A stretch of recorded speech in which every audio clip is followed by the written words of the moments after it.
က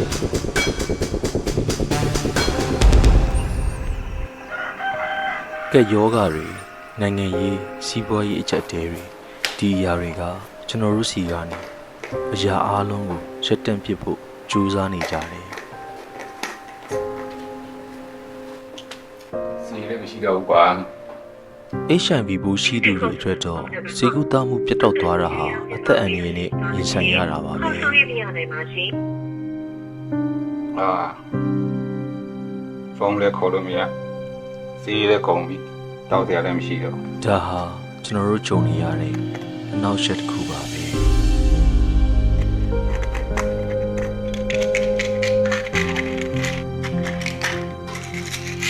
ဒါပေမဲ့ကျွန်တော်တို့လုံးဝအရှုံးမပေးပါဘူး။လောင်းကိုတို့ရလောင်းဟုတ်ကဲ့ဗျာဆေးရထုတ်ပေးနေရရှိနေပြီနော်။ဟုတ်လား။ညီမလည်းဒီနေ့ပဲဆေးတွေလိုက်ထုတ်ပေးနေတာ။စိတ်ပူစရာမလိုတော့ဘူးနော်။ဟုတ်ကဲ့ဗျာကျွန်တော်လည်းစိတ်ပြက်တာကြားလို့ဗျာ။ဆေးကထုတ်လို့ရပြီနော်။အော်ဟုတ်ကဲ့ဟုတ်ကဲ့။ရိုးရှင်းတဲ့ကုသမှုပုံစံတွေကနေလူထုခြေပြုဆောင်ရှောက်မှုတွေကြီးကိုပြောင်းလဲလှုပ်ဆောင်နေပါပြီ။ဤပညာတွေသုံးမယ်လူတိုင်းတန်းတူညီမျှမှုရှိအောင်ဖန်တီးမယ်။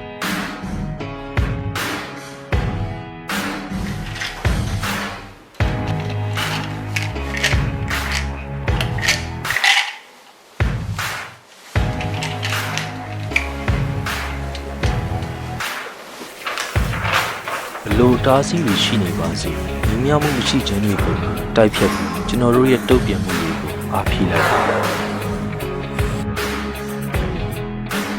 AID ရဲ့ကင်းစင်တဲ့အနာဂတ်စီကိုသူတို့ကပြောင်းလဲလျှောက်နိုင်ကြပါစို့